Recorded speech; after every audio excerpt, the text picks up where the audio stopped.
नमस्कार दोस्तों। बिहार में विपक्ष को इस बात का पूरी तरह से यकीन है कि चुनाव आयोग भाजपा को जिताने के लिए 60-65 लाख वोटर्स का नाम काट रहा है। इस बात को लेकर संसद से लेकर सड़क तक हंगामा मचा हुआ है। विपक्ष चर्चा चाहता है और सरकार चर्चा से भाग रही है। विपक्ष का गुस्सा देखिए, लोकसभा की कार्रवाई शुरू होते ही बंद करनी पड़ गई। मुझे लगता है कि आप नियोजित तरीके से ही सदन को बाधित करना चाहते हैं, इसलिए सदन की कार्रवाई आज 2 बजे तक के लिए स्थगित की जाती है। लोकसभा की कार्रवाई जब दोबारा शुरू हुई तो ओम बिरला नहीं आए, उनकी जगह पर उपसभापति जगदंबिका पाल आए, लेकिन वो भी सदन को संभाल नहीं पाए। उनको पूरे दिन के लिए लोकसभा स्थगित करनी पड़ गई। संसदीय कार्य मंत्री जी की अपील आप नहीं मान रहे, स्पोर्ट्स मिनिस्टर की अपील नहीं मान रहे, स्पोर्ट्स देश के खिलाड़ियों, लाखों खिलाड़ियों के भविष्य के साथ खिलवाड़ कर रहे हैं। ऐसे क्या चर्चा संभव? कृपया मैं फिर अपील करता हूं, सभा की कार्रवाई मंगलवार दिनांक 5 अगस्त 2025 को प्रातः 11 बजे तक के लिए स्थगित की जाती है। धन्यवाद। इधर राज्यसभा में मामला थोड़ा उल्टा रहा। आज दिशोम गुरु शिबू सोरेन जी का देहांत हो गया। शोक के चलते राज्यसभा की कार्यवाही कल तक के लिए स्थगित कर दी गई। कल मंगलवार 5 अगस्त 2025 को प्रातः 11 बजे तक के लिए स्थगित की जाती है। राहुल गांधी ने अस्पताल जाकर शिबू सोरेन को श्रद्धांजलि दी और हेमंत सोरेन को हौसला बंधाया। नरेंद्र मोदी जी भी श्रद्धांजलि देने के लिए गंगाराम अस्पताल पहुंचे। शिबू सोरेन क्या फौलादी इरादों वाले इंसान थे, क्या जुझारू जीव थे। उनके जीवन की कहानी पर फिल्म भी बन सकती है दोस्तों।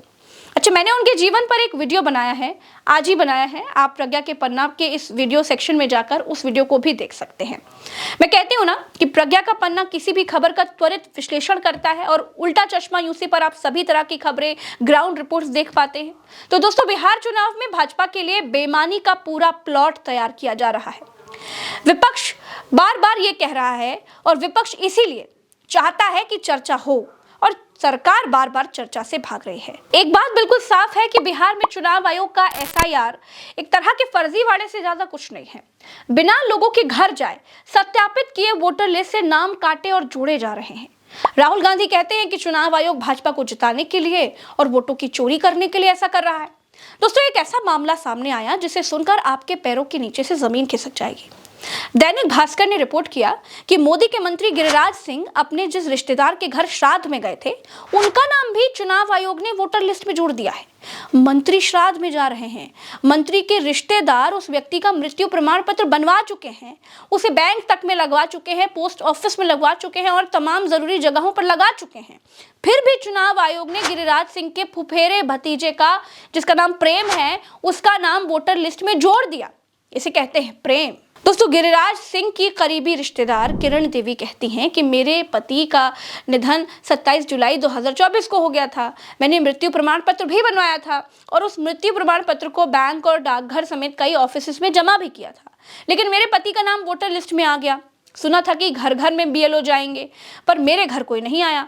मैं घर पर ही रहती हूँ। किसने ये गलती की ये मुझे नहीं पता। ऐसा नहीं होना चाहिए। नई मतदाता सूची जारी की गई जिसमें मेरे पति का नाम आया। ये देखकर हम भी अचंभित हैं। दोस्तों, तेजस्वी यादव ने दावा किया कि उनका नाम भी काट दिया गया।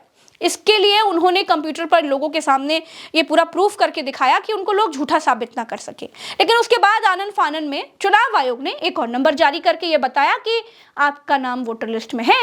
अब तेजस्वी यादव को नोटिस भेज दिया गया है कि आपके पास 2 वोटर आईडी कार्ड है। दोस्तों, ग्राउंड से बहुत सारी ऐसी खबरें आ रही हैं जो चुनाव आयोग के दावों के बिल्कुल उलट है।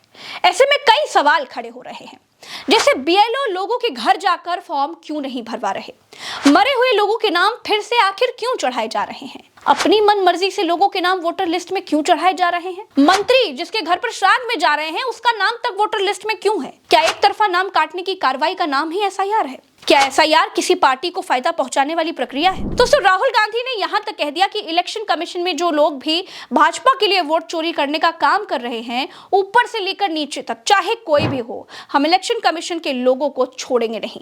चाहे इलेक्शन कमीशन के अधिकारी उस समय रिटायर ही क्यों ना हो चुके हों, उनको हम खोज निकालेंगे। राहुल गांधी ने जब से ये बात कह दी है, तब से बेईमान किस्म के लोगों की धुक धुकी पड़ गई है। क्योंकि देखिए, आज नहीं तो कल भाजपा जाएगी और कोई और पार्टी आएगी, इसमें तो कोई दो राय नहीं है।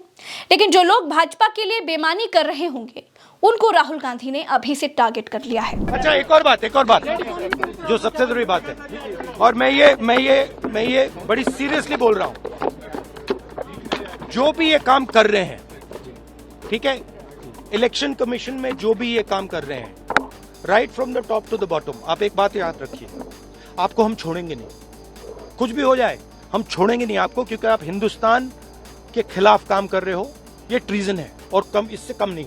तो आप याद रखिए, आप कहीं भी हो, रिटायर्ड हो, कुछ भी हो, ठीक है, हम आपको ढूंढ के निकालेंगे। दोस्तों, राहुल गांधी ने कहा है कि अब हमारे दिमाग में कोई सवाल ही नहीं है। हमें मध्य प्रदेश के चुनाव में शक था, फिर लोकसभा के चुनाव में शक थोड़ा और गहरा हुआ, महाराष्ट्र में वो थोड़ा और आगे बढ़ गया, उसके बाद स्टेट लेवल पर लगा कि हाँ, चोरी तो हुई है गुरु। 1 करोड़ नए वोटर इन लोगों ने जोड़ दिए हैं। फिर हम थोड़ा डिटेल में गए, क्योंकि इलेक्शन कमीशन कोई मदद नहीं कर रहा था। फिर हमने इसका इन्वेस्टिगेशन किया, उसमें 6 महीने का समय लगा। इस 6 महीने में हमें जो मिला है वो एटम बम है, और जब ये फटेगा तो इलेक्शन कमीशन पूरे भारत में कहीं दिखाई नहीं देगा। नो क्वेश्चन, हमें मध्य प्रदेश में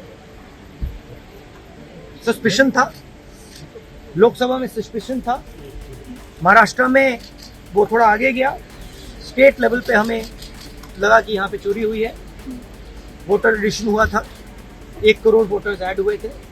फिर हम थोड़ा डिटेल में गए, हमने कहा देखो अब इलेक्शन कमीशन तो मदद नहीं कर रहा है, तो थोड़ी ग्रैन्युलरिटी में जाना है, गहराई में जाना है। तो हमने अपना ही इन्वेस्टिगेशन करवाया, उसमें 6 महीने लगे, और जो हमें मिला है वो एटम बॉम्ब है। मतलब एटम बॉम्ब है, फटेगा तो आप इलेक्शन कमीशन आपको दिखेगा नहीं। दोस्तों, किसी भी देश के इलेक्शन कमीशन पर विपक्ष ने इस तरह के आरोप, इस तरह के निकम्मेपन के, इस तरह के बेईमानी मक्कारी के खुलेआम आरोप नहीं लगाए हैं। यहाँ तक कि पाकिस्तान, जिसे हमारा गोदी में जब भिखारी कहता है, वहां तक के ऐसे आरोप इलेक्शन कमीशन पर नहीं दिखाई देते या फिर सुनाई देते। लेकिन हमारे यहाँ इस तरह के आरोप अब आम हो गए हैं। दोस्तों, विपक्ष आरोप लगाए तो समझ में भी आता है, लेकिन मरे हुए लोगों के नाम वोटर लिस्ट में शामिल किए जा रहे हैं, और उसी के लोग ये बता रहे हैं, उसके परिवार के लोग, कि हमारे साथ ये हो रहा है जी। बीएलओ लोगों के घर जाए बिना उसका सत्यापन कर दे रहे हैं, मन मर्जी से लोगों के नाम जोड़ दिए जा रहे हैं, काट दिए जा रहे हैं, लेकिन चुनाव आयोग कोई सख्त एक्शन नहीं लेता। वो अपने कर्मचारियों को प्रोटेक्ट करता है और इन चीजों को उजागर करने वाले पत्रकारों पर एफआईआर दर्ज करवाता है और विपक्ष के सवालों को बेबुनियाद बताता है। राहुल गांधी ने चुनाव आयोग से आर पार की लड़ाई लड़ने की तैयारी शुरू कर ली है। विपक्ष को चुनाव आयोग की पूरी दाल ही काली दिखाई दे रही है। दोस्तों, इस वीडियो में इतना ही। चलते हैं। राम राम, दुआ सलाम, जय हिंद। चैनल को सब्सक्राइब जरूर कीजिएगा। नमस्कार।